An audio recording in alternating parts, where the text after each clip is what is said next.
This is our town. Welcome.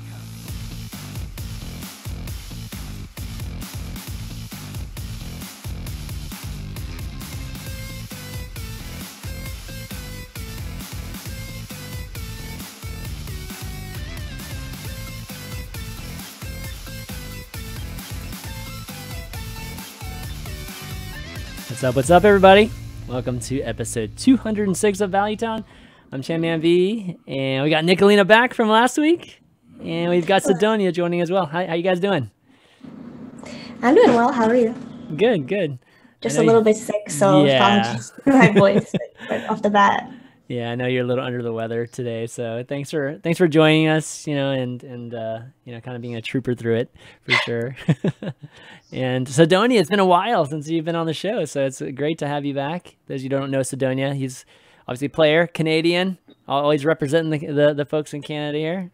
Have you been all the last few weeks and months since we've talked to you? Yeah, I'm doing great. Pretty excited to get more news about Hearthstone soon. So looking forward to it.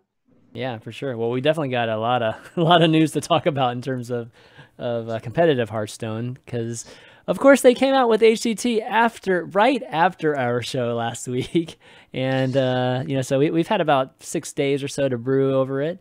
So I figured we would definitely talk about that today, but not only talk about it.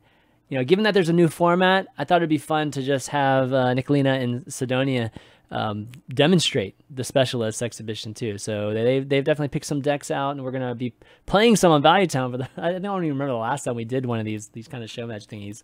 So it's gonna be a lot of fun to get a chance to just talk about the format. It's not supposed to be super serious or anything, guys. It's meant to just like show off what the new format's going to be like, and what some maybe decision makings, there are decisions that come into play in between matches or when you're building decks.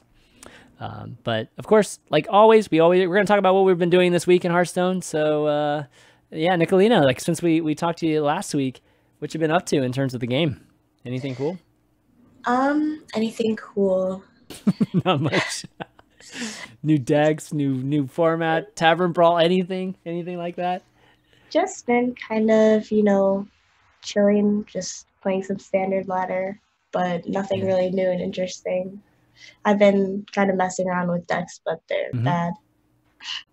Yep, they're bad. They're all bad. Okay, yeah, that's pretty much my experience when I mess with decks. It takes a while for them to actually get refined. Cydonia, how about you? Like, I know you've been kind of doing the Magic thing as well. So, any recent Hearthstone stuff?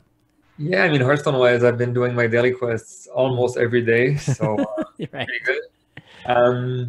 Yeah, I'm more of a competitive player, so if I get events to play in, or I get to rank up ladder to get a finish or whatever, I'll be playing Hearthstone every day. But right now, there's not been any of that. So yeah.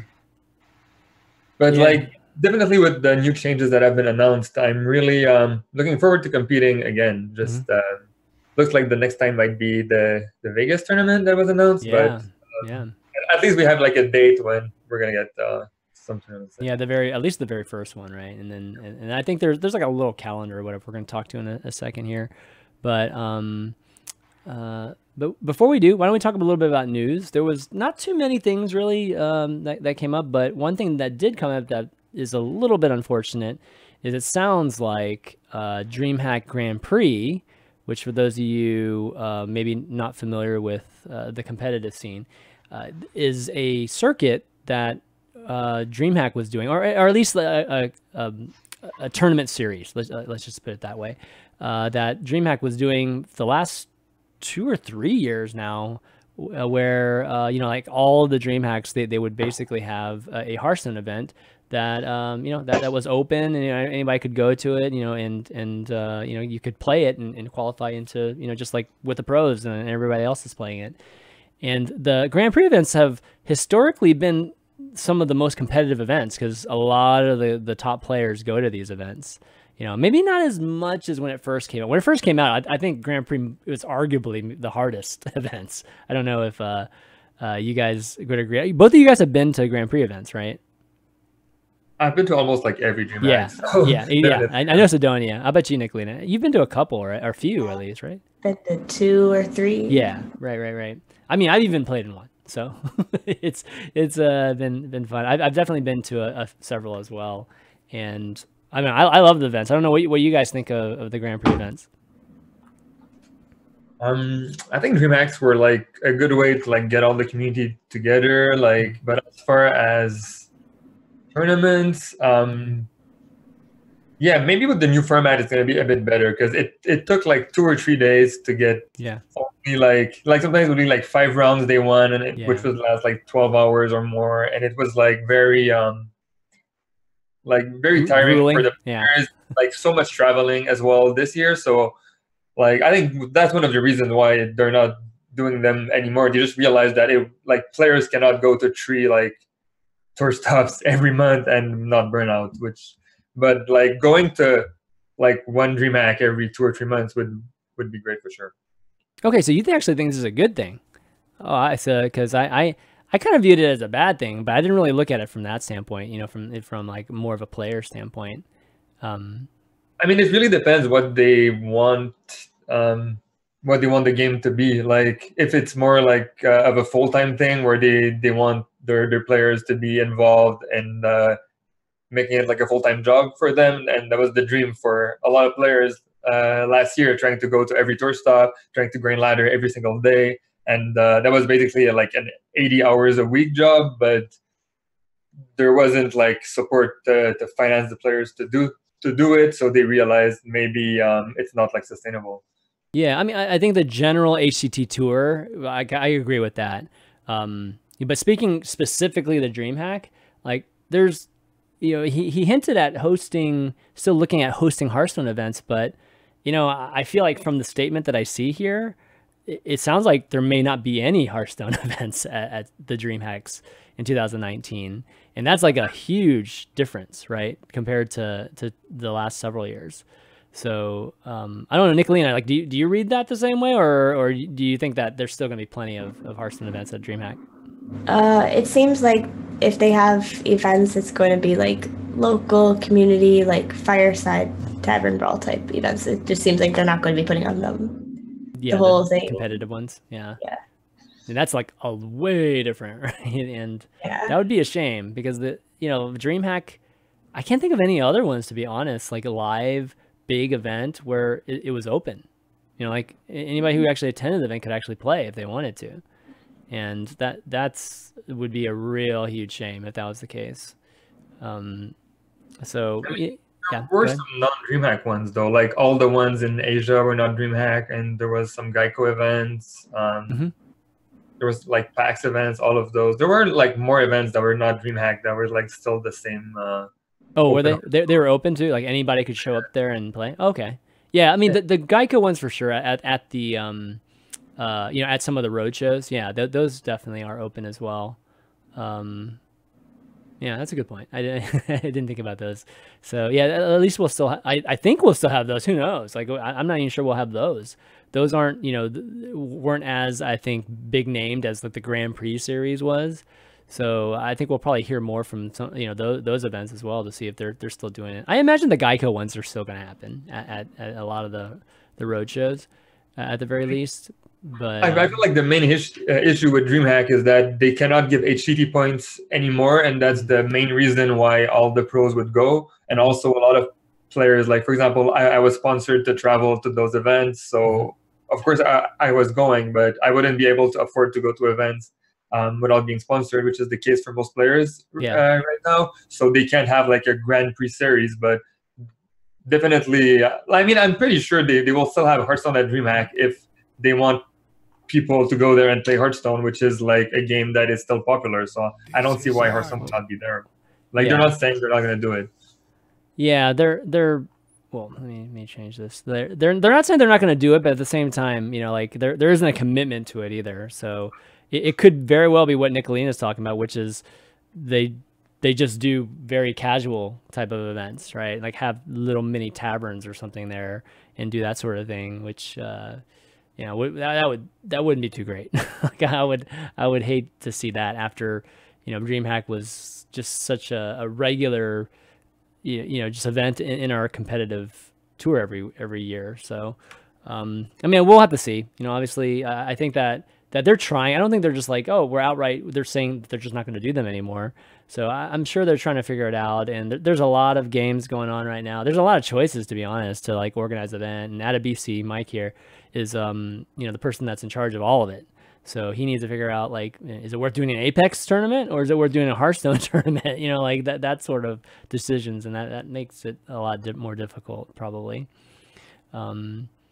Okay, well, we'll see what happens there. The next bit of news is that the season finals, all right, are coming up this week, and I just wanted to touch on that a little bit, and mostly about which champion did you pick, guys? Like, who you picking to win the whole thing, or at least get you the most packs? Who Anybody? Did you pick, Nicholena? Me? Yeah. I did not choose yet. You haven't chosen. Okay, so you're waiting until last minute. What did you pick, Chanman?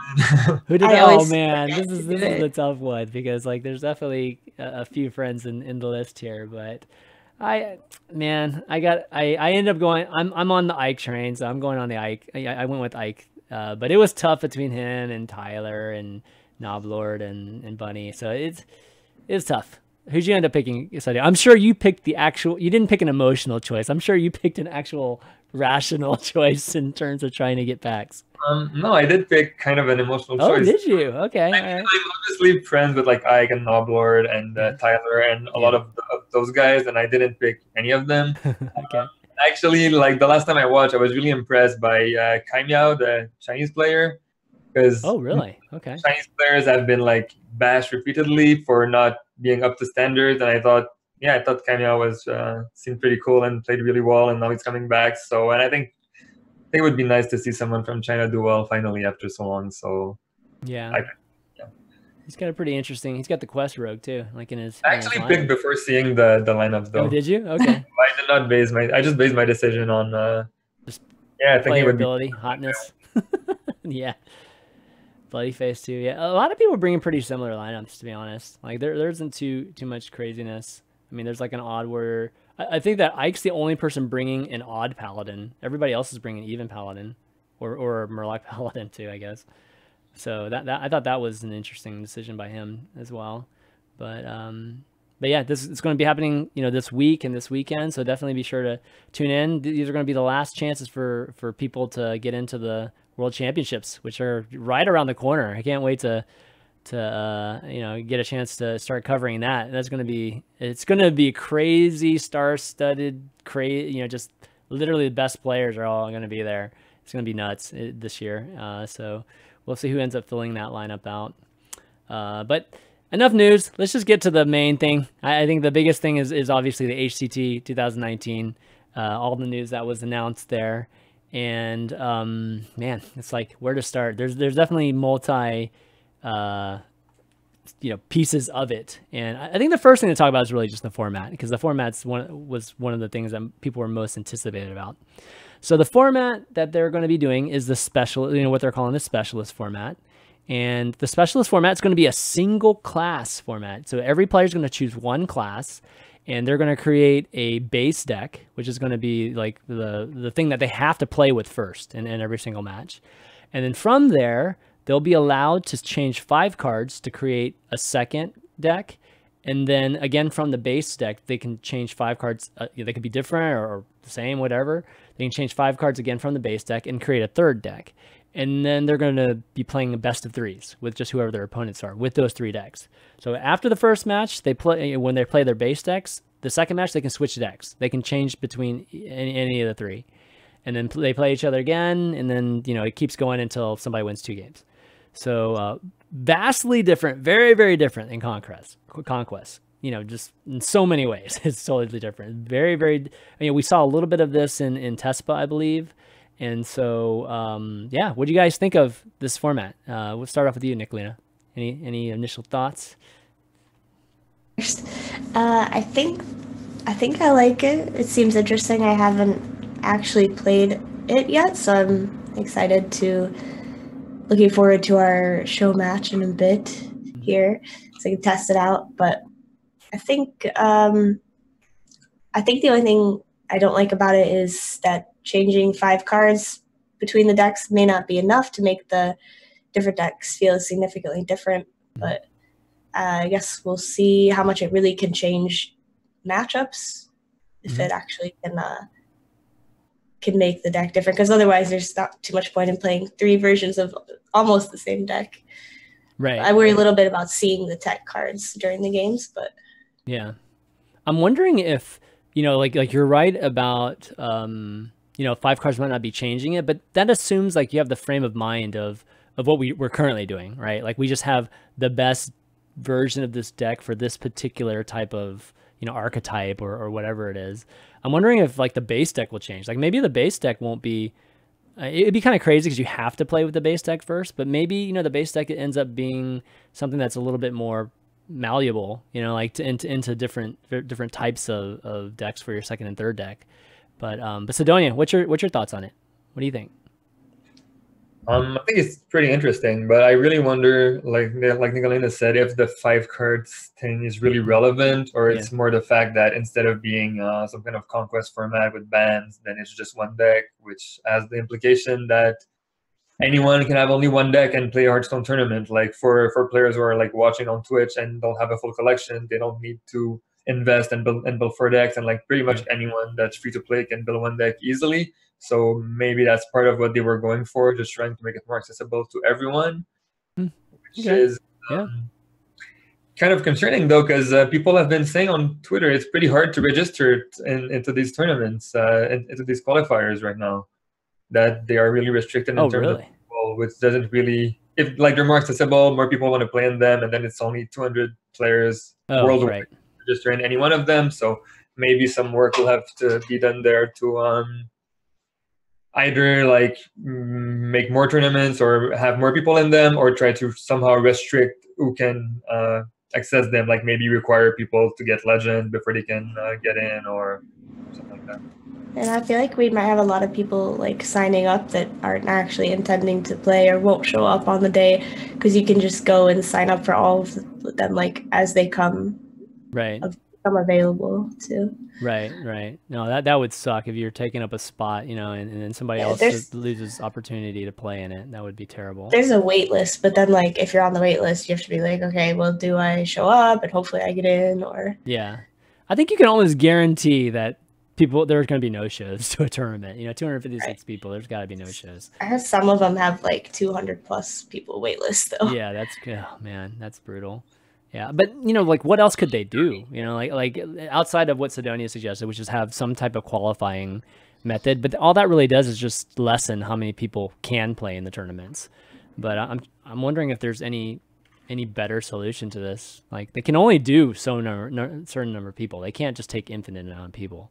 So the solution I was thinking of is that, I mean, it's kind of convoluted, but everyone would have some kind of record in their account of like how many times they've gotten legend, or just some kind of indication of their strength and commitment as a player, and then give priority to those players to qualify. And like if someone qualifies and decides not to go to the tournament and basically waste the spot of someone else, then maybe that person would not be allowed to play for the next season or something like that, to kind of try to disincentivize people to register to everything, qualified and not go. But we'll see in Vegas for the first one, like 300 something people will qualify, and we'll see how many people show up. If 300 people qualify and 100 people show up, then it's obvious there's a big problem with the system. If everyone shows up, then maybe it's fine and we just keep doing it this one. How bad would it be to charge to enter a tournament? You know, because you know one way to like avoid people that really, you know, are not serious about it is money. You know, like to have them commit money usually will have people taking it more serious, or be sure to show up on time and everything. Do you think that would be or is that against the rules? I don't even know exactly. It gives packs. The tournaments give packs, right? Yeah. So I guess the person doesn't have to invest any money, but I mean, most tournaments you play in other games, you have to pay money. Yeah. So I don't think it's weird, honestly. Yeah. I mean, I could imagine if we had online tournaments, right? Like we had a tournament format built in, you'd be paying gold probably to enter it, like you do Arena or something like that. So I think they should think about that. You know, if people are just signing up, like, and there's giant wait lists, then obviously there's something a little bit too easy about it. But yeah, so specialist format, this is like the format. And then you guys have been definitely hinting at some of the other changes, which is the qualifications. Well, first off, the schedule is very, very different. The entire year will be broken up into 3 sections. And then the final section is probably just the world champion, just at the very end, right? Just all the top players coming together. But the first, March through April, looks like it's only going to be in the Americas region. It looks like May and June will be Asia Pacific, and then July and August will be Europe. And what that means, guys, is like during those months, the other regions aren't doing anything. Like it's just completely focused on that region. And I believe the players are still allowed. I mean, when I asked around, and what I found out was that the players are allowed to participate in multiple regions, but you have to actually go and fly to these events, so unless you're being sponsored by a team or you have a lot of money to travel like that, you're not going to be doing that. So what do you think about the change to the overall schedule and just having like each third of maybe not third, but each quarter of the year being dedicated to a region? Maybe start with Cydonia on this one. I don't really have a problem with it, but like I said, it just might be difficult for players to attend these tournaments if they don't, like you said, if they don't have money, if they're not sponsored, things like that. Mm-hmm. And the feeling I have is that it might be more difficult to get sponsored now than it was like 2-3 years ago. I was getting like team offers constantly. Everyone wanted to sponsor Hearthstone players, and right now it hasn't been like that. Like maybe we're going to get some cool announcements soon and teams will be like, oh, we want to sponsor Hearthstone players again. We want to be associated with them. Right now it's kind of moving away from that. So of course, if I qualify, for example, for Vegas, sure, I'll pay to go. If I qualify for, I don't know, if it's like in Singapore or something, I probably still would go. But I realize that for most people, if you're going to a tournament where your expected value is like less than $1,000 and it costs more than $1,000 to go there and you're not sponsored, then you have to treat it like a vacation, like a hobby. And like Hearthstone is a game. Maybe it's okay that we're treating a game like a game and not like some kind of means to an end or finance or exposure or whatever. But it's definitely moving like in a direction that's like it's less about esports and more about being a fun game. Okay. Yeah. And when he mentions Vegas, by the way, guys, Vegas is basically one of this first purple thing. And so this blue area, the March, April I was referring to, is like the qualification period. And then you qualify for this Masters Tour event, which there will only be 3 this year, if you're not including, the actual finals, whatever that's going to be. And that's going to be the big event that you have in each of the regions. And then so there'll be obviously the people that qualify from those and go into what will be like the world champs later. So in this qualification period, that's where you can go to these online tournaments. There's going to be basically 2 ways to do it. You can grind online tournaments, and you can also grind ladder too. Placing top 4 of a ranked ladder. Wait, no, sorry. I think if you do well in ladder, you qualify for a ladder qualifier, right? Or in like a tournament. And so the ladder will mean something again in terms of the competitive HCT side of things, which is good. But you don't just get in straight from there. You have to actually get into a separate qualifier that from there, these people qualify into the Masters Tour event. So is there any other way to qualify besides that? I think those are the only ways, right? Let's see. I'm trying to see if there's anything. Oh, if you do well at like the first event, you qualify for the second event, I think. Oh, really? So if you do well at NA, you just get into the Asia one? Yeah, finishing as a top performer at a previous Masters Tour. Yeah, there we go. Oh, nice. Okay, I didn't actually realize that. That's great. That's kind of cool. They do say like securing an invitation to licensed third-party tournaments. So maybe like we talked about Dreamhack before, maybe Dreamhack will be like, oh, we can't give HCT points, but we can throw a tournament and give some invites. Like just speculating. Dude, that seems like that seems like the best route, to be honest, for people, right? Like, I mean, obviously, invitation can be for whatever reason, and if you get invited to one of those things and get a chance to avoid all of the grinding, oh, that's amazing. the China Gold Series was interesting as well. Which tournaments were the Gold Series ones? Which are the big name China ones or the Gold Series? Because I'm not sure which I think tournaments those were. the Gold Series China is like the main Blizzard series, and they have I think they had 2 tiers. They had like a professional tier and an open tier, and the professional one was like restricted to like 128 players or something, and the open ones had like Wow, 2,000 that sounds like players. a great system. Yeah, that sounds like a really good structure over there. That's cool. Okay, so I guess they'll have their own top X players get into, qualify for the Masters Tour event too. Okay, yeah, so that's pretty much the different qualifications. This is obviously, some new things. I think the fact that we're discontinuing the whole tour, and people getting points that way and adding more online. I think that I've heard both arguments for this. Like, it's either good for the folks that are, like part-timers, not full-time Hearthstone professional players that, maybe have a full-time job and can still maybe qualify for this and still live the dream.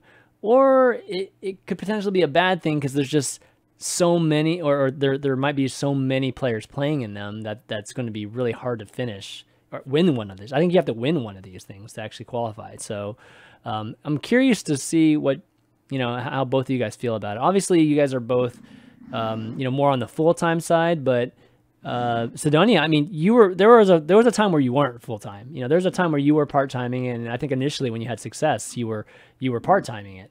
So how do you think this affects folks that do have a job, and is this better or worse to be able to have more online tournaments?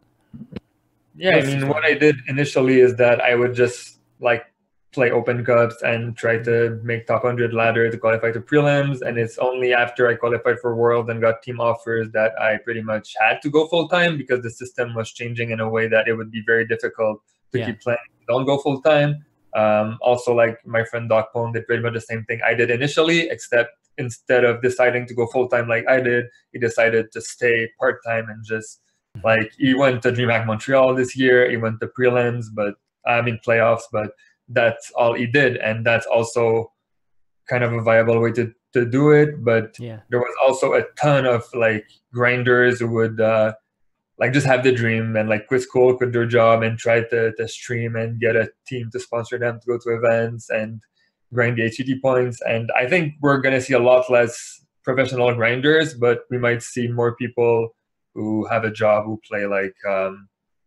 during the weekends or whatever, make it to these tournaments. Yeah. Okay. And Nicholena, what do you think? Because I remember Justine tweeting about it. And Justine was definitely one of those part-time players, and she wasn't happy about like what was basically announced in terms of like a lot of online stuff, and that being for the most part the only way. But that was maybe prior to this recent announcement, so maybe she's a little bit more happier with this. But what do you think as a person that obviously streams full time, but has had some consideration for being part of HCT as well?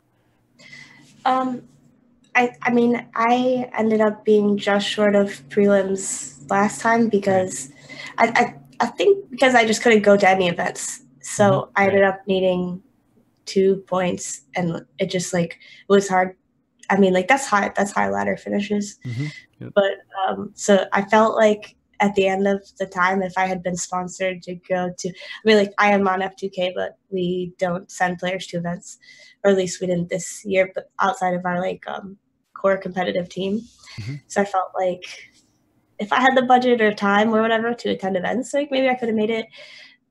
So I guess that's better in this case. It's not like you don't have to travel like that. There's more opportunities to get there online, but I also feel like it's going to be a big grind because like Ardeman mentioned, there's so many of these cups and you have to win one, and there's there are 250 people in each one, and it's just, I mean, it's one deck format, which I guess it remains to be seen how high rolly the format is, but it seems a little bit like it'll be the people who get some good matchups throughout their pairings then end up with that title. And I also think that ladder is less, I guess it matters again, but it seems like a harder, again, a more difficult thing to do to qualify through top 200 on ladder and then top 4 in this tournament. And it's like another layer to have to qualify, it's a pretty right? slim chance. Right. It seems like the worst way to go about it. I think the cups seem more reasonable than the ladder qualifier. Yeah. Like I don't know if I don't think I'm gonna try for it at all, because I don't think it just doesn't make sense for me to do. Like I wouldn't even travel to them if I made it. So Right. yeah. Oh, you wouldn't even go to the Master Tour events? No, if I made it, I could not. Well, I definitely could not go. Well, there's definitely no reason for you to do them then. I know, like I definitely could not go to one that was outside the U.S. for sure, because of the whole sponsored travel thing. The Vegas one, possibly. Yeah, the Vegas one, everybody will go to that one. But yeah, everyone. Right. Exactly. Right. So yeah, it does. It's a little disappointing that it's like, okay, after the first month, and then what is there to do again? Yeah. We're just the empty season, right, for NA. And again, unless you can fly to Asia Pacific and Europe, and I mean, I guess all the qualifications is online, so I guess you can qualify for them. But then in the end, you have to still travel, like to wherever the events are going to be. I mean, they're going to be in pretty cool places, so it might be worth it, given that it's only 3 times this year, and having to figure that out. Or maybe people are willing to sponsor just the 3 times, just to send people out there. But I think it's tough for streamers too, because I mean, obviously those times we miss out on being on stream during, like, it would take probably like a week of time at least out of the schedule. And also the cups, I don't know if those are going to be good streaming content. I'm going to try to do it, but I worry that it may not be, just because of I don't trust players not to come into the stream snipe you or your opponent, and it's kind of asking for that if you stream without a delay. And then if you stream with a delay, it just kind of like hurts the content. Right. Too. Yeah, the streaming is going to be conflicting for sure. There's a lot of downtime in them usually too, because you have to wait for rounds to be over most of the time. Yeah, for sure. But so you made a good point about, you just think that this overall thing is going away from esports and just more to, this is just some kind of competitive, element to it, and it's not like an outright crazy fully supported esport, even though it is. Like HCT is still, I would consider, a very supported, esport like structure, whatever we're calling it, and so like product, or I guess is what we should call it. But it is getting lighter, and the format's lighter, which in a lot of ways makes sense. The schedule is lighter. The money lighter compared to last year. And the time, I also think it doesn't really reward consistency, because like you could grind these cups and you just don't get a break, or you could just play one and then get lucky. But at least like the ladder finishes kind of rewarded consistent players for playing well over a whole month, or or at least some kind of last chance feel, right? Like these are the people that actually grinded the entire year, or the entire season or whatever it is, and they still get a shot. That would definitely be nice. I mean, they're only giving points to the winners. That's like that in itself is like already pretty tough. Like it's pretty daunting that you have to win to be able to qualify. Right, it's like one good performance gets you there, whereas the previous system you had to perform well over. Like there was a bar that you had to get to, that all the players had to get to, so they were all kind of like equal caliber. Yeah. So do you guys like? I mean, do you guys think it's right to have a grindy type of thing? Like, because I can see arguments for both. Like arguments for having just like these maybe fewer tournaments, and if you do well, you do well, and then if you're lucky enough that you get through, whatever. There's definitely some luck factor in it. I mean, versus having to play like 50 tournaments, and going that route. Yeah, just like I think there might be 1,000 players that are good enough to qualify for prelims right now, that can invest maybe 5 to 10 hours a week into Hearthstone, and right now only the players who can invest 20, 30 hours have a chance of making it. and now they're changing it so that anyone who can invest 5 to 10 hours can make it, but the benefit of investing more time is not really there, because even if I would say, oh, I'm going to quit my job and play Hearthstone every day to grind these open cups, there's no guarantee I can even register to them, and there's no guarantee I can win one. So my incentive to do that is not very strong, and my incentive to just play a cup, if it happens that I'm available and there's one and I can register, I can just play and maybe qualify and get a fun vacation out of it. I also wanted to touch on what Nicholena said about streaming open cups. I actually tried to do that. I streamed like open cups every day for a week, and then all the grinders noticed that I was streaming the open cups, and what they would do is always, like, they would never select their deck first. So I would notice that when I would select my deck, their deck would not be selected, and then 15 seconds later, when the delay kicks in, they would pick the counter pick every time. So it was like impossible. Yeah. And the last thing I want to touch on what Nicholena said, how like it might be too polarized and you need to get good matchups, stuff like that. I think it's already the case in Conquest. Like, you can build a combo lineup, an aggro lineup, a control lineup, and I feel that in most of the events this year, my performance was decided mostly by the matchups I got.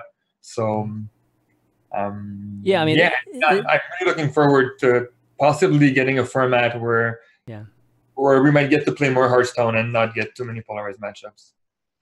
Yeah, I mean, there's always going to be some element of that, right? Rock, paper, scissors element into it, and it'll be in. I'm really curious. The more and more we talk about the specialist format, I have to say, the more I'm actually getting excited about it. You know, the specialist format is something, or at least something that's a little bit similar. It's not exactly the implementation of it, but you know, I've talked about it in the previous shows. It's just having like a 10-card sideboard and having more of a 40-card type of a deck instead of a 30-card deck, and what that would mean for meta. But what's really what I'm really intrigued about is just the threat of certain cards and how that will affect the even the meta of the initial deck. You know, and that's really cool. And in my mind, I think the evolving meta as time goes on, obviously in the very beginning, people will probably just be learning like what types of things can happen, you know, with the people changing cards and tech cards or whatever. But I think over time, we'll start seeing people, you know, coming up with very interesting base decks and having them adjust from there. At least that's what I'm hoping for. Because if it doesn't, the worst case is what I'm afraid of, which is everybody just ends up picking the same deck, you know, because it's like the you know, everybody agrees that this is the best class that has the most versatility, and we've determined that this is the best initial deck too, based on stats or whatever. And then that would be like crazy boring and stupid, you know, like, and there would be very, very lack of interesting matchups and whatnot, and boring for even spectators. But I suspect that's not going to happen though. You know, like I don't think that we're going to fall quite into that. So I'm very curious. I mean, today will be fun too. You know, obviously we're not going to be taking it serious, but at the same time, I think we can get a sense for how things are going to, or at least get a flavor of it, you know, how things are going to go. And we're going to start in a few minutes here. But last thing to talk about is just the whole Grandmasters thing. So they haven't announced anything about it, but I think the Grandmasters is what's going to be equivalent to the Master tier, you know, that we saw this last year. And, you know, I know one thing's for sure is that they were asking the opinions of the people that ended up making, you know, 3-star and 2-star Masters, and seeing what they think, you know, should be the right criteria, I guess, to get into Grandmasters, which will lead to, you know, special, you know, perks and money for the most part. But what's your thoughts on just the Master tier and what you think the Grandmasters should be? You know, should it be equal to what like 3-star Masters was this year? Was 3-star Masters too hard? Well, what do you guys think? Cydonia, I asked you first. I mean, 3-star Master was basically, I think you needed a huge grind and also high roll everything, or just be a literal god. So I think only 2 players got it this year. So even if those players if we would play like the year again, starting from the start, there's no guarantee anyone would even get it. I think like stars needed to align for anyone to actually get it.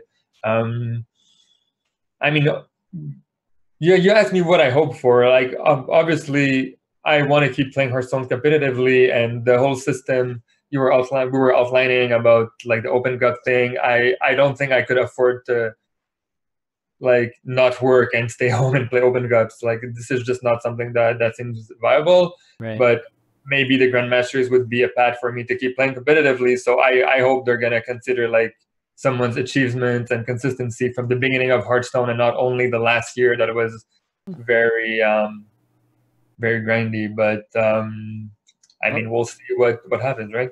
Yeah. I mean, how many people made? I mean, two or three people only made. Wait, how many people actually made 3-star masters? It was what, Hunter Ace, I think Saiyan got it, and that's it, right? Fino was short. I think it was just 2, right? The only 2 people got it? They had an insane year, like both of them. I mean, they dominated sections of the year, and not to mention never just had bad sections of the year.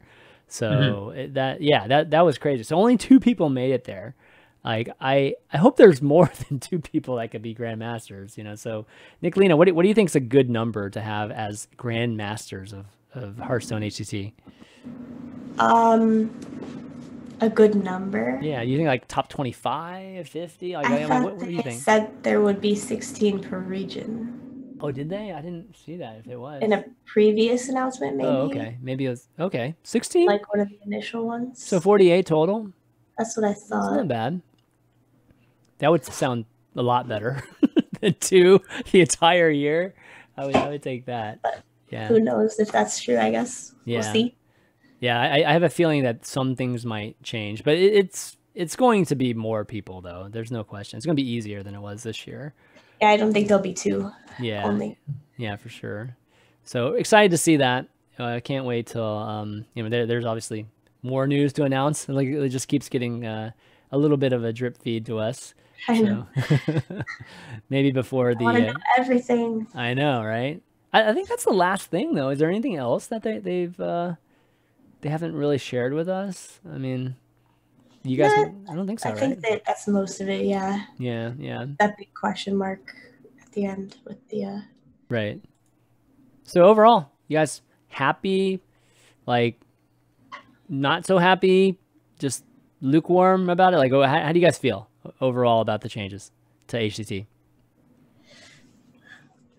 I'll be happy if I have a shot at being Grandmasters so I can keep playing Hearthstone. Yeah. Otherwise, I might still have fun playing Hearthstone like casually and go back to what I was doing 3-4 years ago, just playing when I have free time. But like I said, being sponsored and getting to travel and play Hearthstone was super fun the last few years. But yeah, I mean, I got to earn a living like everyone, right? Yeah. Got to pay the bills, right? Nicholena, what do you think? Do you think it's better? I don't think I'm not really super excited about it, at least as is. If you say you're not going to even play it, then I mean, that's probably bad, right? Competing and everything, but I don't want to kill myself over playing like 20 cups a week or like stressing out about, oh my gosh, I have to finish top 4 in this one tournament. So I definitely like competing. It's a little sad, especially with the whole Dreamhack thing on top of it. So it seems like there'll be few opportunities to play in a competitive setting if you don't grind these cups. Yeah. And get lucky in them. Yeah, I don't know. Something about the whole grinding element to it I don't know. It feels wrong to me. I think grinding is fine, but I think that like I think the ladder finish grind was just better because it's less of a dice roll. Like it's like if I put a certain amount of hours that I have like a reasonable win rate, I can probably get there. Right. But you could put in all the hours and not get there in a couple. Well, there's a bit of a restriction to goal. You're like, I need this point. I need to get this finish and get like 4 points or whatever. Right. And then you know how your progress toward that, but like it could be frustrating not knowing if you have gotten there when it's like almost the end, if not knowing if you're going to get there or not, and like all your time is wasted, or it's fine. I mean, and maybe the hype will die down about these cups and they'll be easier to get into, You still have to win it though, and, you know, but, and winning it, you know, in a game like Hearthstone, regardless of, it can be tough. yeah, it's tough. Like when especially the best players are playing in it, and then you Yeah. throw in people that aren't the best players, and it kind of speaks to Sidonia's original thing about having some prerequisite into these tournaments, which I think is a good idea. It doesn't, yeah, it feels a little bit strange. But Cydonia, you're gonna say something? You're gonna. I mean, I think it used to be grindier in that anyone who's a good enough player who has some free time can say, I will grind and guarantee to get in because I'm good enough. I know if I grind, I can get in. I'm going to get those HTT points and get in. And now it's like not grindy, it's like spiky. It's like maybe if I play 10 cups, I have more chance to get in than someone who plays 2 cups, but I need to spike something. I can't grind it out. So I don't think it's grindy anymore. And I think it's always going to be unfair. There's more people who want to play Hearthstone than there's spots. So unless there's a way that the software can figure out who the best player is by watching us play, there's always going to be someone who needs to spike a tournament or grind something out. And it's, yeah, there's going to be a system and people won't like it probably. I get what you're saying. I think the reason I do think it's grindy is if you do end up having to play 20 cups. I guess like if you spike it and you win one of your first 5, then you don't have to. But I guess planning for worst case scenario in that. I mean, because I just think someone could grind 20 and never get in. So yeah, exactly. So for me, like being a grind means that you're kind of guaranteed to get something at the end. If you grind something in like World of Warcraft, you just grind it for hours and hours and you're guaranteed to get it. There's no skill element to. Okay. I guess what do you call putting in tons of hours towards something that you don't get in the end? Yeah. I feel like it's still a grind. It's just so bad to grind for 2 months to get into Vegas and just never get it. Yeah. Right, why would you do that? Yeah, and I think that's the issue with the structure is that you're disincentivizing or you're discouraging people that actually want to put a lot of time or you know, in the past have put a lot of time into the system because of how, you know, spiky it is, if we're using that term. So, you know, and this is more beneficial to people that don't have as much time. You know, like they're hoping that they just get lucky. It's like, you know, I only have time to play like 2 tournaments. I'm just going to give it a roll. If I get in, then awesome. If not, then no big deal, right? Like I only wanted to commit, you know, 2 tournaments worth anyways. But the guy who's trying to do this for full time for a living, or a guy or girl who wants to do this for a living, you know, and needs to make it into these tournaments, you know, there's no system for them. I mean, you're in the same boat. You got to like high roll something here. I mean, that's how I always approach games. Like 10 years ago, I went to a few like Magic Pro Tours, and how I would approach it is if a friend would tell me, oh, I want to go to this PTQ in this city this weekend. Do you want to do a road trip? I'll be sure what's the format. And then I'll try to learn about the format in the car. And then sometimes I would spike a PTQ and go to a Pro Tour and I would have fun. And that's how I wasn't trying to be a pro or grind it. And I think people who have that kind of approach might do well in Hearthstone, or at least get the chance to perform. Right. And I mean, is that a good thing or a bad thing? Yeah. So like, what is the end? Just all for the experience, like all for the fun times, I guess, of grinding cups or playing cups. It's not in line, I guess, in some ways, right? Like the HCT, this even the storyline of world champion or best player in the world, you know, like that, even that kind of storyline doesn't really match up with this type of structure. You know, this structure is more about, hey, just are you interested in competitive? Like, have you ever played competitive Hearthstone before? If you're not, like, come do it, experience this type of competitiveness, and see if you can actually do super well at something like this. You know, and you know, the Magic tournament is a little bit different because it makes a little more sense because you can go to these things, and if you qualify for a tour. You know, like you're in the tour, you know, and you get to actually be a pro kind of thing, right? But it's not like that in Hearthstone. Anybody can be world champion. You know, like, I think it's good for like more new or casual players, like you said, because there's a lower barrier of entry, and it's good for like whoever qualifies for the Grandmasters. Is that what it's called? Yeah, Grandmaster. So it's good for whoever qualifies for that too. Yeah, and maybe not so good for like the people in the middle. Yeah, that's a lot of people.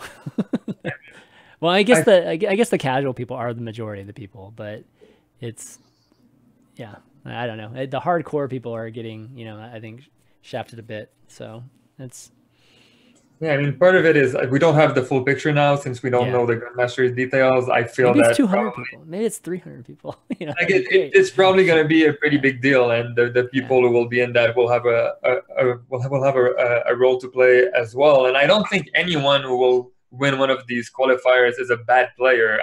No. Like the No. game's been out for 5 years. A lot of players are really good, and I don't think anyone terrible will be there. And if I've been to Dreamhacks this year, and I faced some players who were like ranked 10, never got legend, just showed up, and we won't get those players anymore. So the quality of competition might be even better. So. Yeah, yeah.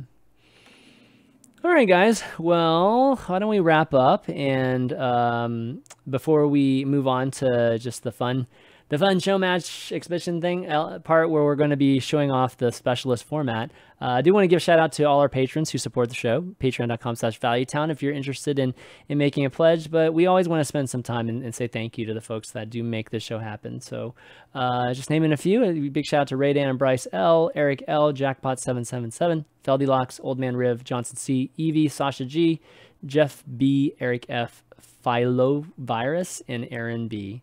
Just to name a few. Thanks so much, guys. You guys are amazing. And again, you can check out the link right up there. And if you guys, really like what we're doing, take a look at that, and we greatly appreciate it.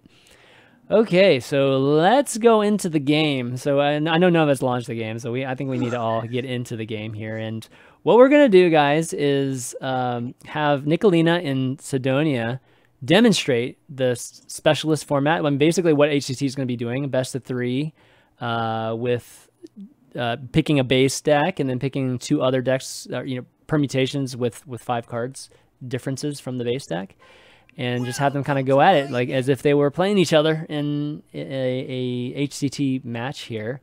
I think it's okay to reveal the classes now, right? So Nicholena, what class did you pick? I picked Druid. Druid, okay, all right. It's been some love for the Druids. It's been a while since we've gotten some love for the Druids, so this would be good. I just missed Druid. Yeah. Cydonia, which class did you pick? I picked Warlock, and I'm just wondering, did you want us to talk a bit about how we built our decks, how we approached the format, what we thought was... I don't know. What do you guys think? I was thinking about that earlier. Like, do you guys want to, before the tournament, we're not going to... I mean, the opponents won't be able to reveal their decks to each other, right? No, I mean, just like general theory about what we think of. Yeah. That'd be great. Yeah. Into it, that would be fun. Sure. Like how did you choose your decks? Or your class? Actually, class is probably the first thing. How did you pick your class when you were going through it? Okay, actually, I had no thought process whatsoever when it came to choosing my class. I just picked Warlock because I played Warlock the most of the class that didn't get nerfed. Of course, Shaman is what I would have played otherwise. But I just thought the interesting part was coming up with the 5-card sideboard, because I was thinking, maybe there's one deck I want Geist against. There's one deck I want Mojo Master Z against. There's one deck I want Harrison Jones against. There's one deck I want, there's maybe 10 or 20 tech cards. But the thing is, since I have to swap 5 cards at once, or I can only build 3 decks, there's no way to ensure that I will have the tech card I want in a matchup. Or I can add 5 random tech cards, but then I have 4 tech cards I don't want. So then I was thinking, maybe we don't even want tech cards. Maybe we just want to build 3 decks that kind of try to approach the format a bit differently, different angles. Right. So I don't have the answer yet, but I think there's a lot of thought to be had with this format. Okay. And Nicholena, while you're doing that, if you guys can at least start a match between you guys. But Nicholena, what went into the thought process for you picking Druid, and then some of the decks you built? Well, I didn't feel like just picking Hunter or something, which would probably be the most common choice. Right. But that'd be easy. I feel like Druid shares a easy core of 25 cards already with most archetypes. Okay. So yeah, I was just it's pretty easy to make 3 different Druid decks. They're super strong. That are, I mean, they're all archetypes in their own right. Mm-hmm. I don't know. Okay. No, that's definitely one approach too. And I think a lot of people, I think look at it too. Like which classes, like you said, have a very strong base, and you can make 3 very quality, meta relevant, decks with them. And Hunter's a good example too. Hunter is one of those decks I think too that has a lot of possible, or at least maybe 2 decks that you could build only changing 5 cards, and those are 2 of the top, tier 1, tier 2 type of decks. Right. So, Like I feel like if you pick like a Gen or Baku deck, then you just have really limited amount of stuff you can sub out. right. And most of those decks are kind of already pretty refined. Okay. But all right. Yeah, so that's why I actually had a Gen deck, and I couldn't find 5 cards to swap out. I was like, oh, I'm just gonna swap out 3 cards because if I swap out 5, then my deck has too many tech cards, and it's not gonna. just worse. Okay. All right. Well, why don't we get into the game? I think I have to wait for you guys to actually start, Should we right, start? before I can watch. Yeah. Make sure it's standard, and you guys have the setting to allow people to watch, right? Yeah. Make sure you guys No, have that setting. now I do. Okay. Thanks. I appreciate it. Okay. Once you guys get started, we'll pop in to the. Let's see how game Druid goes. Yeah, it's been a while since I actually produced a like spectating game thing, so this is gonna be fun. Here we go, spectate. I'm trying to think of what class I would pick. Is this gonna be open deck list? No. Well, Really? well, don't look at my camera. I might have to turn off my camera then, because I'm showing the audience the deck list here. Oh, I'm not looking at it. Okay. Should we start playing now, or? Yeah, I think so. I can only show one of the mulligans though, so it's guys, it's not like HCT quality here. Right? Like, just don't expect that. All right. I mean, I'm not watching the stream anymore. I don't want to stream. Okay, I turned off. Yeah, don't watch the stream, and I turned off my camera for now, so you guys. So this perspective is, I think, more. How do I turn on the others? How do I turn on your mode too, Nicholena? I forget. Oh, here we go. I can watch yours too. Cool. Wait. Oh, there it is. Cool. Yay! I got it. Okay. I can see both now. All right. We get a chance to see Cydonia's actual mulligan here, and again, like, we're gonna be talking about stuff. This isn't meant to be crazy serious, so. They have no idea what each other's decks are right now. So I think actually she knows what your deck is. Yeah, she knows what your deck is. Oh, he knows my decks? No. You know what kind of deck his deck is, right? I know it was even lock, yeah. Okay. I don't know the text, but it's assuming like Geist or something. But I obviously didn't pick a really good matchup against it. Cydonia was like trying to throw a curveball. It's like, I was thinking about even, but then I couldn't find 5 cards, and then he chooses. I deliberately even lock. tried to not consider what class he picked. I deliberately didn't pick Odd Warrior because I was like, that wouldn't be good. What would be interesting is choosing even lock and switching out again from your other ones. Right. Yeah, that'd be fun. Yeah, you can remove Gan and add some odd Skull. cards, baby. You add Skull, 2 Doom Guards, and 2 Qs. Let's go. There you go. Not bad. That's almost Q-Block right there. Wait. I mean, it's going to be hard to build optimal decks off of your 5-card swap. You know what I mean? So I think you can assume that they won't be what we're used to, just being able to build the best, a shaman or whatever you're building, or a warlock. All right. Lots of choices. It's lots of choices. So Cydonia, what kind of deck do you think she has right now? I mean, what kind of probably no Wild Growth and Nourish in there, so. I feel like all the druids I've faced on ladder, I've been like the non-interactive, draw my old deck and kill you with some kind of Right. My deck is super interactive. Your deck is super interactive? Okay, let's see. For her. No, I'm just kidding. Who knows? We'll have to see. We'll see. All right. Familiar cards here. Oh, this is when my giant gets naturalized, probably. How did you know? Should have played your dice, man. I don't even need to see the stream to know what happened. Oh, damn! Oh, this ain't supposed to happen. You're just nothing. Oh. Okay. That would happen. that would happen. Yeah.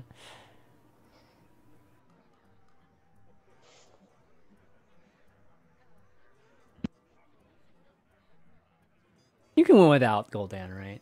You don't have to need. You don't need Gul'dan. You just need the other giant to stay. I don't really need gold. I just need to actually do something. Yeah.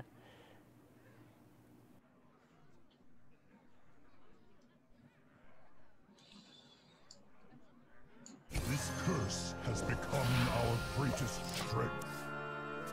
All right, Gen's on the board.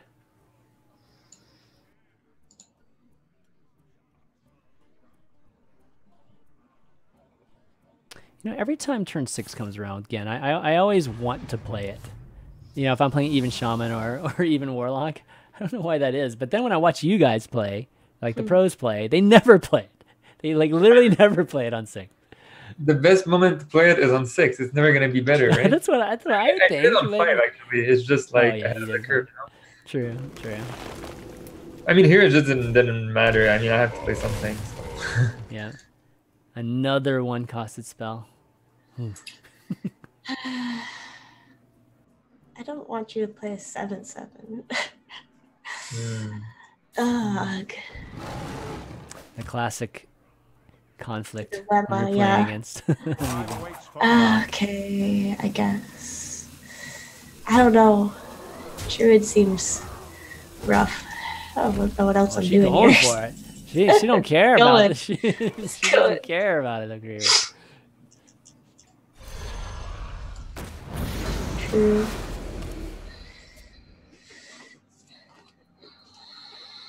All right, no Oaks Reaver yet. Mm.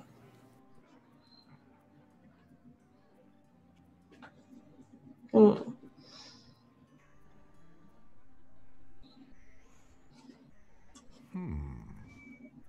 What kind of deck do you think she has today? She's seen what, 4 cards now, right? Or maybe a little more than A that. lot of cards. I mean, I know she doesn't have Wild Power or all those cards because she has Oaken Summon. So Oaken Summons always tells you a lot about a Druid deck because like there can still like it's probably less likely to be like Mechatune or something like that if you see a lot of minions. Right. So that is probably some of the other combo finishes because I think There's the guy. better combo you.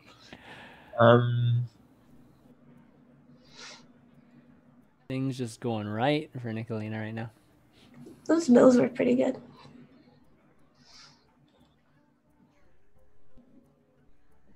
Computing.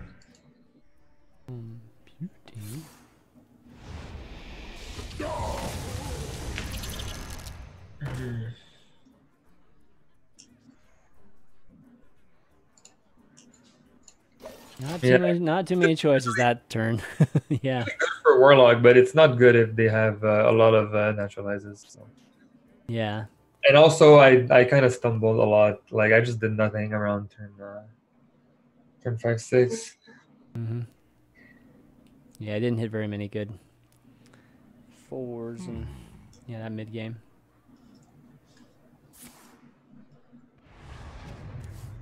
I don't have a lot going on though. What is greedy sprite? Okay. Gotta rip mana. Yeah. Supposed to get that at the beginning, but Greedy Sprite's one of those cards that they dropped with just all these other mana crystal options. But now that everything's been nerfed, Greedy Sprite's like on the table again. Double defile. oh, and a 7/7. Ah, see, now I think I'm gonna lose. My hand is terrible. Wow, this would be an amazing comeback. Yeah, it's gonna happen. Look at my armor. This is a big You can survive at least 3. Well, you can It's so survive. cool You can survive though. almost 8 of these. 8 of these hits. So, not the. I think you got plenty of time. Yeah, I don't know if I should tap anymore since I don't have Roland. Like, should I not tap? I don't know. You're a warlock. How could you not tap? I don't know though, because if he keeps putting down threats and I don't draw anything, I'm just out of luck.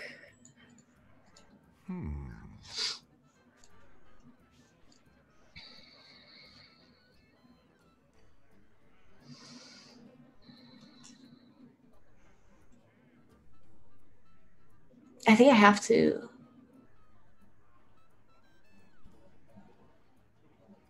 I think I have to do this. Wow. Wow. I have to do it. I know. Well, I mean, I think so. I think you did. Yeah. Which this doesn't happen very often. I know. Well, I mean, you probably didn't have to, but you know, who knows? Who knows, right? Like, who knows what would have happened in your I next probably have to. next 3 or 4 turns? Who knows what you get, right? I probably have to. Yeah, yeah. Oh, you can't swipe me twice anymore. Oh, so. this turned into a really interesting game.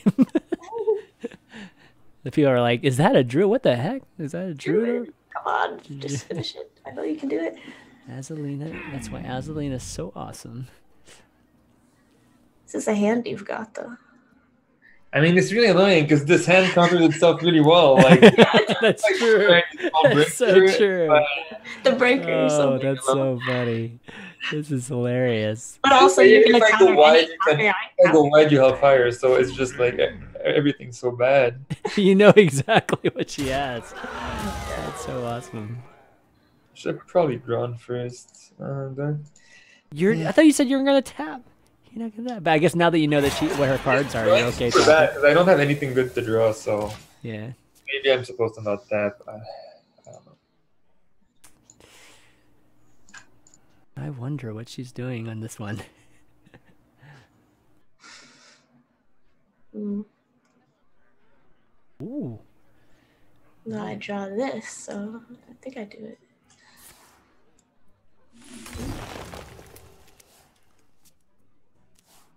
Oh. Your magic shall not save you. Ooh, that did a lot of damage. That silence. Sweet essence.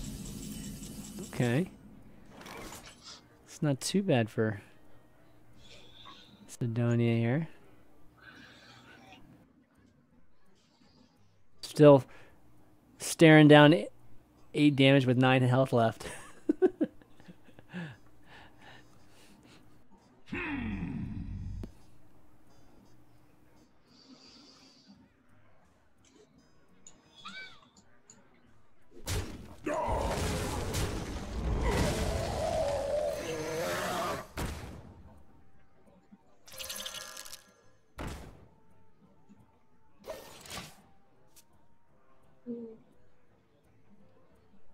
Well, I guess you know about that Hellfire at least.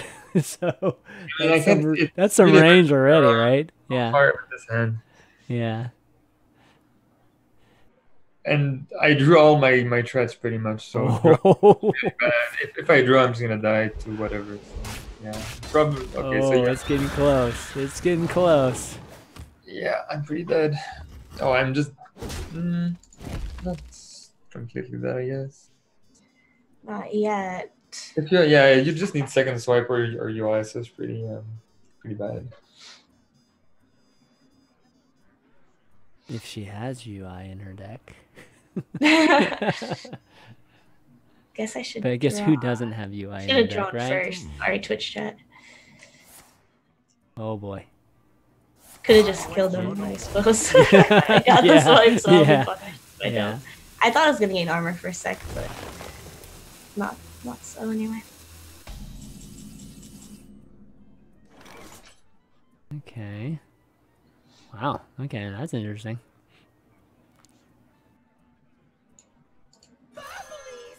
No. Uh-oh. No. He's up to 8 health now. Getting out of range. Man. Oh, yeah, Out of the range of that Hellfire. Because of the beetle. Ooh. No, I still died. Nicholeno's trying to BM you in, man. It might backfire here. I'm not trying to be. What? It I might was trying to backfire complete here. it. He was dead this turn without that. Yeah. Still died to swipe, no? Huh? Yeah, you would be. I suppose if I had it, but I don't. Maybe you will this swipe with the Azalina, I don't know. Maybe I did. You don't know, yeah. It's tough. What to do? That last. Oh, okay. I couldn't tell what that last card was. I There's have to so many draw cards. here. God. Uh-oh, she's trying to draw for more damage. She's trying to draw for more damage. Pretty much giving up on the tempo on the board. I can't exactly. win the board, yeah. Uh-oh. Down to 7. Another Is there any heal? more heal?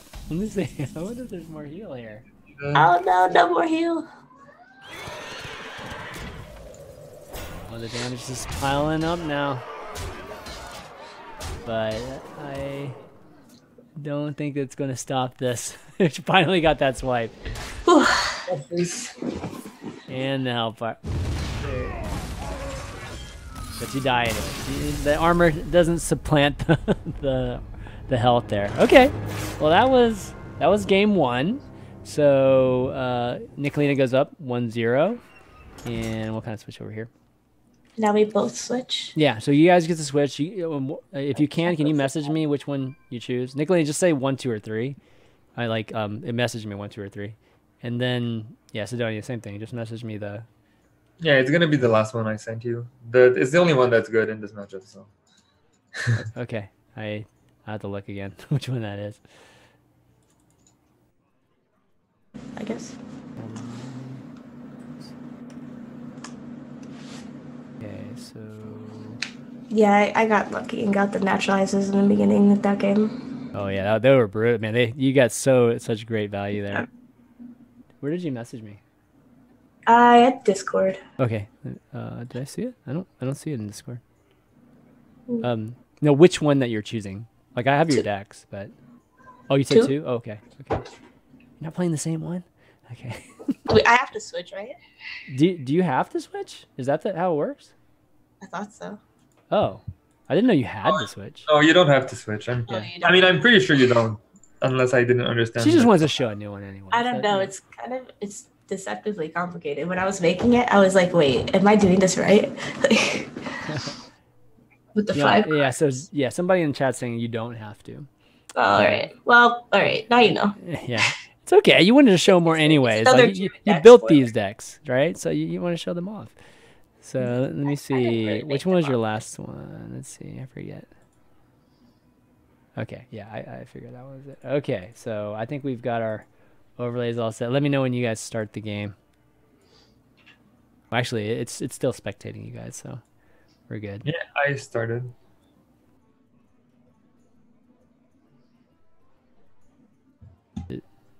Are you waiting on? Oh, is Nicholena, are you ready? Okay, there we go. You're just like Yep, we're in. slow for some reason.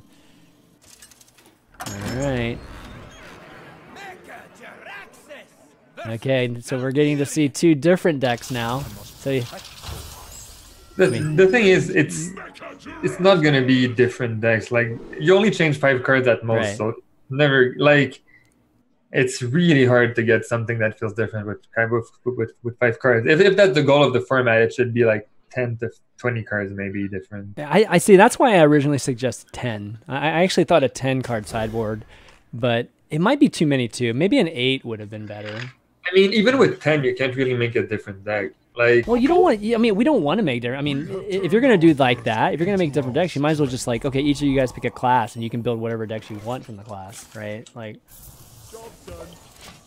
you know, that's when it really becomes depends what the something goals else. are for the format. Like, there's gonna be a way to achieve whatever goals they want for it, but I don't know what the goals are, so it's hard to tell if it's achieving them or not. Yeah. No. No section I can't change the portraits to. It's too fancy for me, Seston. My Twitch fonts just changed on me. I accidentally installed Helvetica, which is one of these Helvetica fonts, and it just completely screwed up all my fonts on Twitch. It looks terrible. It looks like Fortnite font. It's crazy. All right, so let's see this new deck. New decks on both Mine's sides. pretty good, so. right? Starting off. Yeah, yeah. I'd say.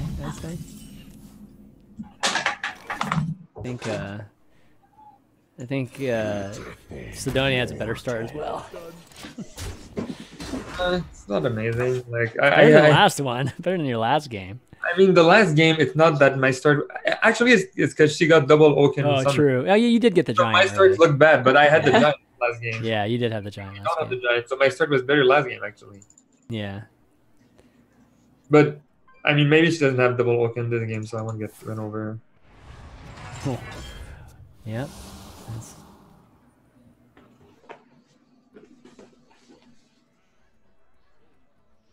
I Okay.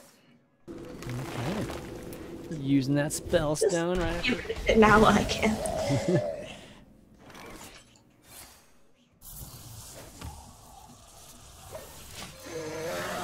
This is the even shaman I know. Sticking 4 10s and Seems good. 8 8s. Yeah, turn 5 for 10. Yeah. Exactly.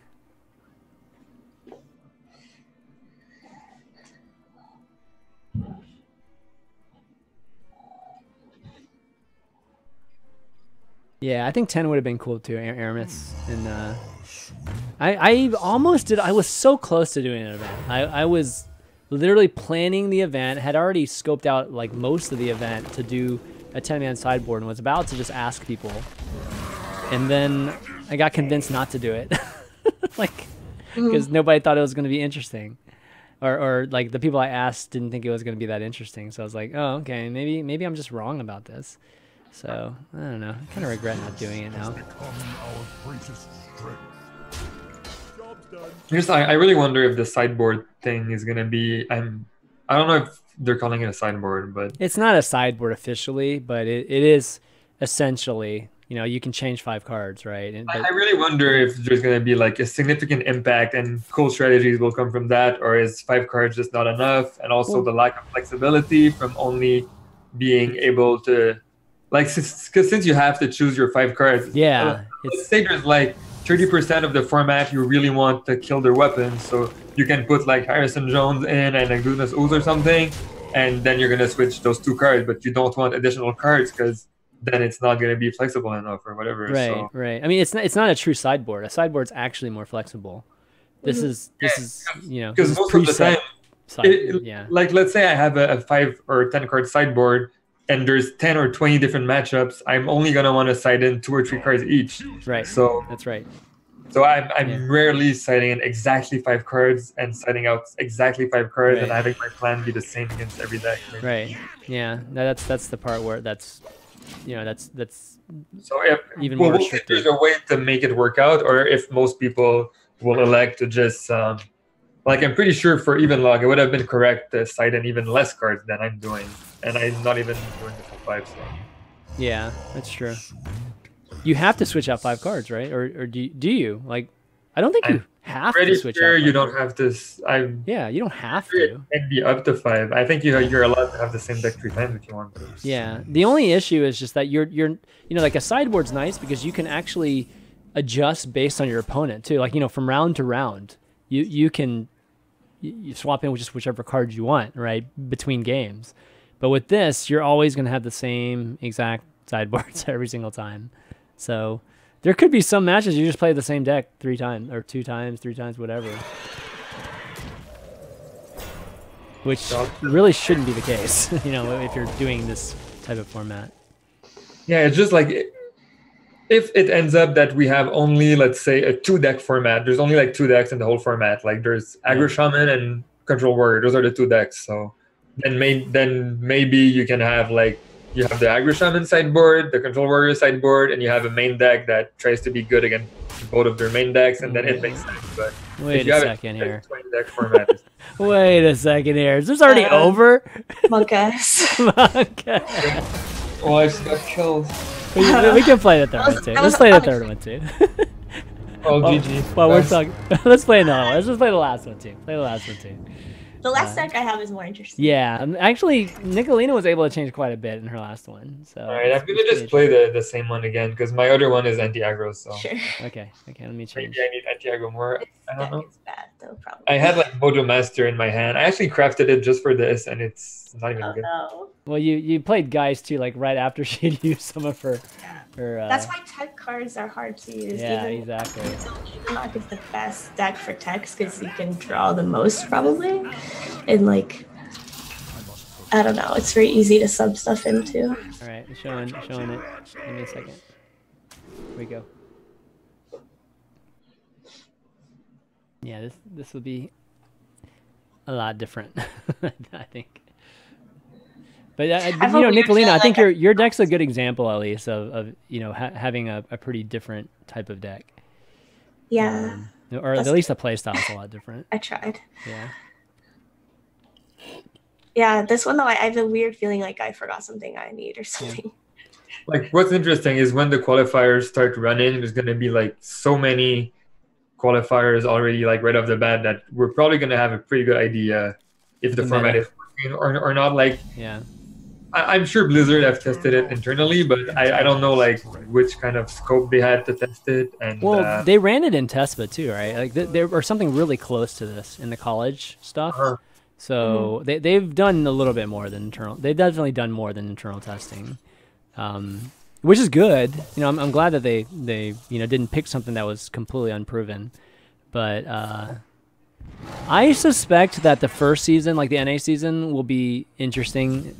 And then by the time we get to the second season, it's not going to be as interesting. It's not going to be that interesting because it might be figured out. So I hope not. I mean, if I get the chance to talk more to Blizzard and know what their goals are for the format, what kind of game they want to promote, then maybe there could be some changes. But it's just so hard for me to know like what the goal is here. Yeah. Like it seems to be they want to make it more accessible and they want something simple that anyone can get into easily because that's the big upside of this format, I feel. You keep missing guys at the wrong times. Oh no! I'm getting naturalized so much. Oh my gosh, is that the Sentinel of our showdown? Oh my goodness! I know. Oh man. I think naturalized would be a good candidate for Hall of Fame. Actually, like I was actually thinking, like Druid to me is more about wild growth and cards like that. So I would have kept wild growth and rotated naturalized. And also, I feel naturalized is one of the most like. It feels so bad to get naturalized because not only you lose so much tempo losing your big card to a 1-mana card, but you also most of the time also mill cards, and sometimes you lose to it at the end of the game in some kind of combo. Like it just feels terrible. I mean, on paper, it's balanced, right? Like, I mean, giving your opponent 2 cards is really good, but if there's a meta where you're actually holding cards like this even lock, then it's extremely bad, crazy bad. It literally counters everything. Hearthstone had aggro in the first 3 or 4 years of its existence, but since aggro doesn't exist anymore, naturalized became unbalanced because it's insane in mid-range fatigue slugfest. So, I mean, I guess I can play this card and see what happens. I don't know. That's a pretty good card. That's a pretty good card. That's a pretty good card.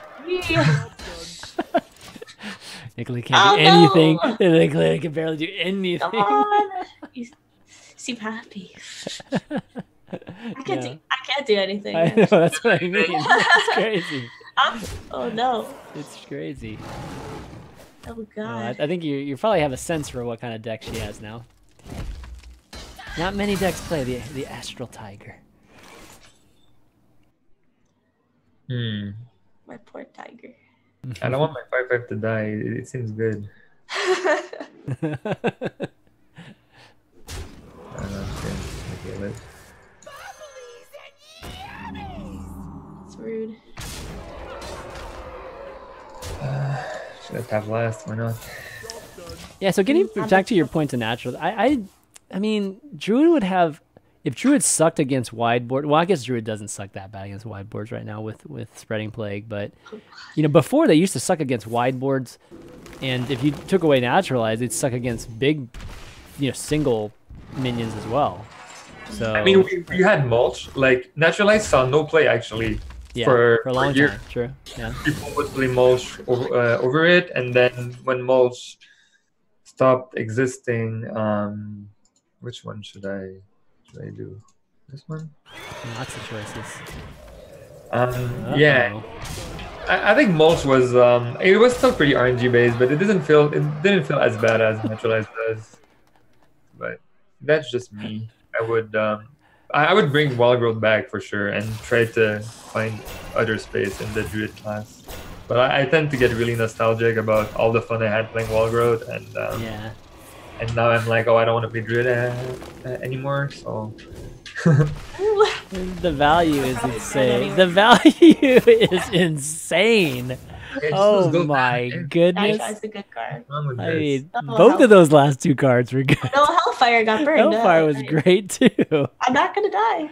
Maybe. Oh my goodness. This is insane value. Ooh. This is this is how to be good at Hearthstone. However, there's 2/8 attack. Oh, I know, exactly. Forward. It's still gonna be rough. Still gonna be rough. Kind of wishing you had maybe more mana here. More mana here would be good. Yeah. Unfortunately, my spells were a little expensive. That's true. All right, is this going to be enough? Probably not, but It might be. Let's see. No, that extra armor is good too. 8 armor, not bad. Yeah, that's not bad. All right, didn't need the health anyways.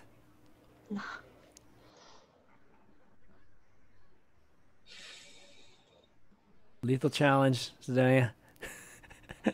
This has to be lethal, right? I'm actually not 100% sure, but I suspect it is. I suspect. I can just do this, right? When in doubt, throw it out. I mean, there was probably like a lot of breaker. other lethals, but then that was Yeah, more. I think there were probably a bunch of them. All right. So I think I didn't get to play Mojo Master, but that would also have been. Undertaker. Okay. Yeah, I know. She didn't get a chance to play Undertaker or Hydronox or anything. Yeah, so, you know, this is kind of I think one thing we're showing here is that I don't think that was that interesting. Like, I mean, I would have really liked to find a way to build a deck where yeah. I would really have some kind of a different angle of attack. I thought about like even Paladin, maybe I could have one deck with the Corpse Taker package, one without the Corpse Taker package, or you can build a Hunter that one of them has the secret package and another as a Scavenging Hyena Beast package, but that's usually even more than 5 cards. So I just feel it's super hard to find a different angle of attack with 5 cards without kind of ruining your deck. And adding tech cards, you need all your tech cards to be good against the same matchups, otherwise you can't switch. So I'm really trying to figure out. I mean, is it that interesting though? Like, I mean, as a player, I totally get it. As a player, it's intriguing and it's gonna be fun. But let's just talk about the spectators. Was that any fun to watch? Like, I don't. It didn't seem any different. You know, like it's just, you know, it's a shorter version of what we've seen before. That's about it, right? Like, I mean, I would say like that's a good point. It was shorter, so what that means as a player is that maybe I get to play more rounds in the tournament. So instead of playing only 7 rounds, I get to play maybe 12 or 15 rounds. So that's something that I'm pretty excited about. Facing more different opponents, just getting more chances to get those wins, and not just Well, like oh, again, matchups, I'm out. Again, as a player, absolutely. But you know, if we're starting to talk about completely going down that route, then do we even care about broadcasting these things anymore? Like, do we care about viewership? Like, because that was much less interesting to me than Conquest, watching the Conquest battles. You know, because that was A, that was just so fast. B, you know, it was much fewer matchups, you know, different matchups. And I mean, in these games, you don't even see like. I think what's riding on this and what's riding on the format is that, okay, you get the side. The biggest change is the sideboarding element, and we didn't even get to see like most of the cards that you sideboarded, you know. So it's you know a bit not it's not like it's not allowing for the value to actually be consistent and to come into fruition. I mean, I think they see some upside, like in terms of identifying players to decks a bit more instead of being like just saying this week that will do playing it. some kind of aggressive lineup, and this week he's playing mid range or whatever, and they're gonna be like, oh, we have Fibonacci playing Warrior as he does every single week, and is gonna be amazing. I don't know. Well, you have the class, like the whole best X in the world, right? Best shaman in the world, best priest in the world. You can do that sort of thing now. The main problem, though, if I'm going to a tournament and I know I'm going to be playing against Fibonacci, I'm going to be like, oh, what's he going to play? Thinking, and then I can just counter that. If there's because like right now, it's super easy to counter anything you want to counter. So if people can still do that, then they're just going to do it. And yeah. So it's so Boga just made a point. So Soleil did some transformational stuff decks in his Omni/Slash video. I mean, that's great and all, but like, I'm not saying that it's not cool that you can transform it. It's a deck building challenge. Again, it's very cool for the players to really go through it and prep for it and figure out what's going to be the most versatile deck. I'm just talking about in the end, what we see as spectators is the same thing, but shorter. And that's worse, like for me, to watch something that's less. And, you know, like that, what we just saw there, if it was just 2-0 there, you know, Nicholena just beating you in the first two, that was like, that didn't even feel like anything, you know, like, so, I'm not sure. Why is it worse? It's just worse because it's potentially super short. And I don't know, like right now I would say they can be a little bit long, but whenever somebody wins, I feel like they won, you know, like I feel like, yeah, that person really, you know, feels like the winner, and you know, most of the time it should have won and that sort of thing. But if it's like so quick, then I don't know. I mean, there's definitely more likely for high rolling, you know, and it's just like, oh, that was just over really quick and that's it. Like imagine if that right there was the semifinals. Like Nicholena just wins the semifinals 3-2-0, just like that. Because the grand finals is the only thing that's best of 5.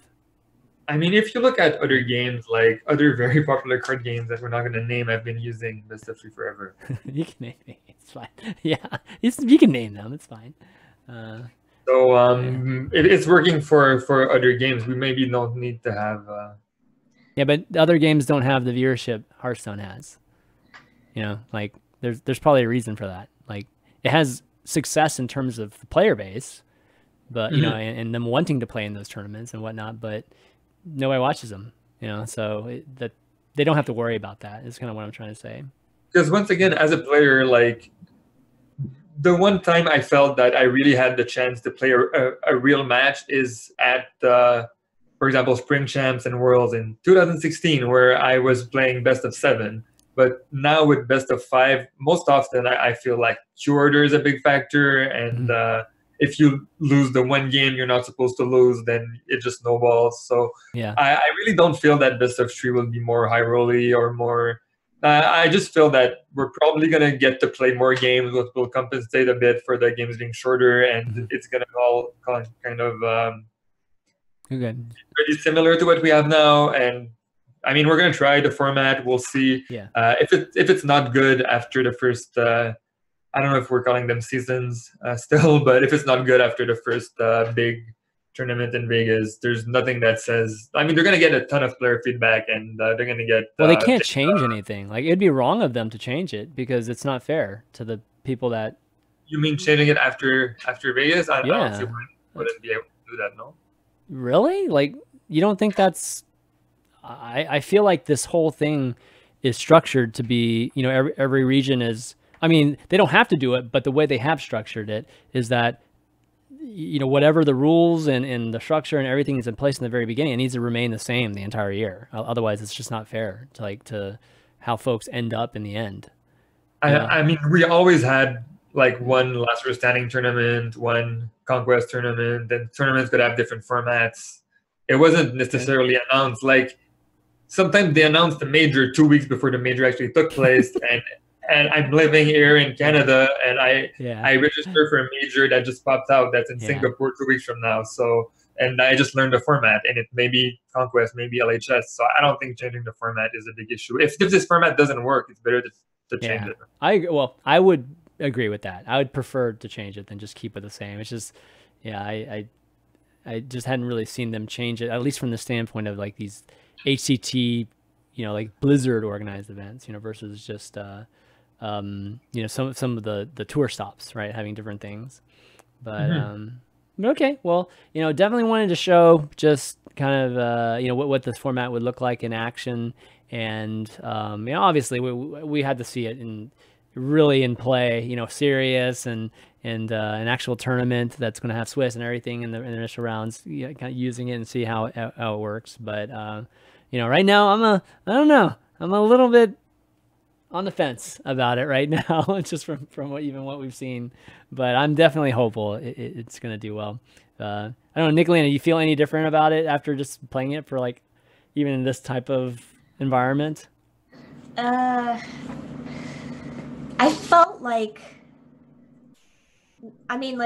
no, I think it's going to be interesting because I honestly felt like I was pretty favored in that.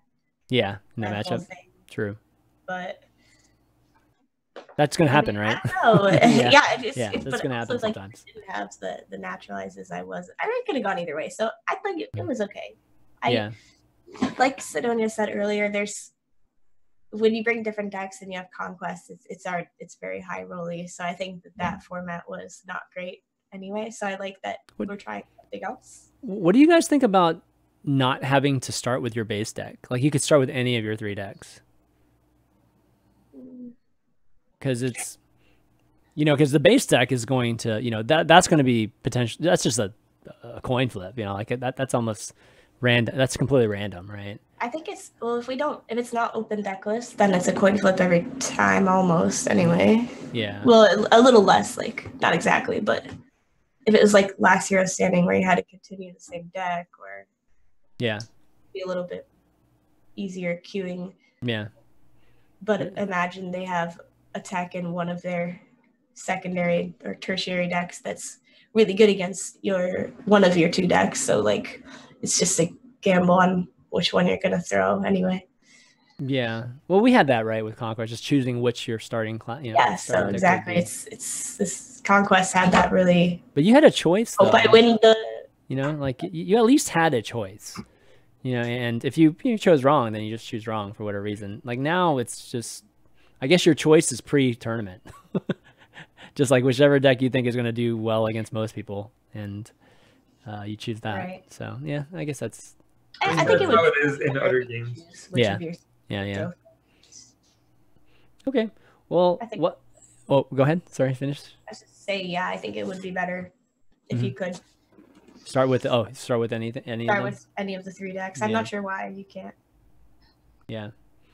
Well, I think the why is probably just the pre-tournament stuff, because I do think that the meta, just like the people that will gain an advantage will be the people that very much understand the pre-tournament meta, or what's going to be the meta in terms of the starting deck. Because whoever can get an advantage on the very first match the most will probably do better. They'll have much more success than the folks that aren't even considering that. They're considering more their sideboard and stuff like that. So I think that's a very intriguing part.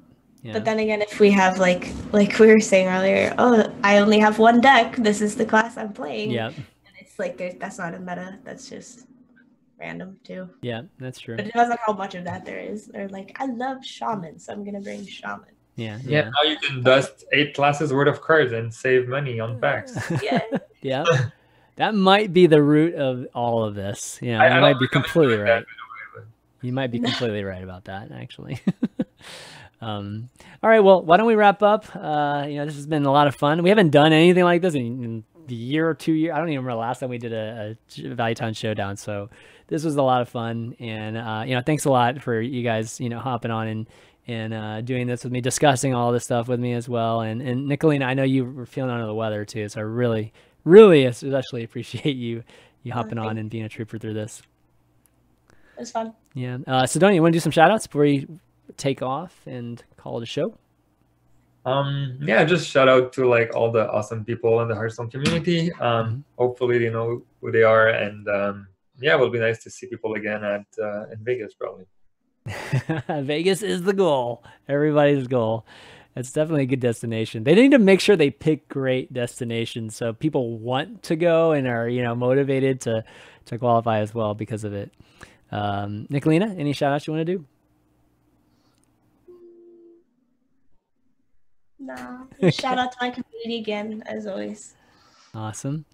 And lastly, I'll give shout out to just all the folks that watched and everybody's giving feedback in, you know, the chat, and obviously everybody everybody that's probably listening as well, or at least listening to the, you know, once we do get these audios up. I know it's going to be harder for you guys because we were obviously talking through a show match, but there was a lot of good discussion during it, so I'm still going to post all of that with the regular show. But if you do want to watch it, you can definitely, you know, find the VOD at youtube.com/ChanmanV, and then you'll be able to watch, you know, what actually happened at the end of the match. But you know, thanks to Cydonia and Nicholena for being on the show today, and you know, find us on iTunes and Spotify and Google Play and SoundCloud.com/ChanmanV. Thanks to all the patrons as always. And we will see you next week. So for Cydonia, Nicholena, and myself, ChanmanV, see you later.